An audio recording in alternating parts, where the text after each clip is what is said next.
एका सुंदर जंगलात गप्पू नावाचा एक छोटा हत्ती राहत होता. गप्पू खूप गोड होता, पण थोडासा उतावळाही होता.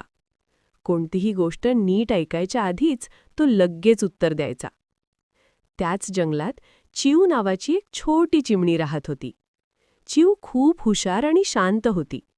ती सगळ्यांचं बोलणं आधी नीट ऐकायची, मगच काही करायची. एक दिवस जंगलात खूप ऊन पडलं. सगळे प्राणी सावली शोधत होते. तेवढ्यात चिऊने पाहिलं की जंगलाच्या मधोमध एक मोठं झाड कोसळणार आहे. चिऊ घाबरून गप्पूकडे उडत आली. ती म्हणाली, "गप्पू, थांब, सगळ्यांना सांगायला हवं." पण गप्पू म्हणाला, "अरे काही नाही, मी बघतो." आणि तो जोरात धावत गेला. झाड हलू लागलं. सगळे प्राणी घाबरले. तेव्हा चिऊ जोरात ओरडली, "सगळ्यांनी बाजूला व्हा." गप्पूला तेव्हा कळलं की चिऊचं बोलणं ऐकायला हवं होतं. तो पटकन आपली सोंड वापरून झाडाला आधार देऊ लागला.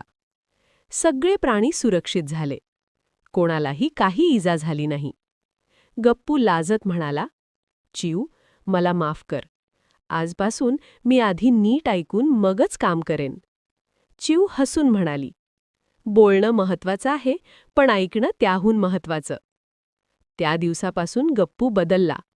तो सगळ्यांचं बोलणं शांतपणे ऐकू लागला आणि सगळ्यांचा आवडता मित्र झाला.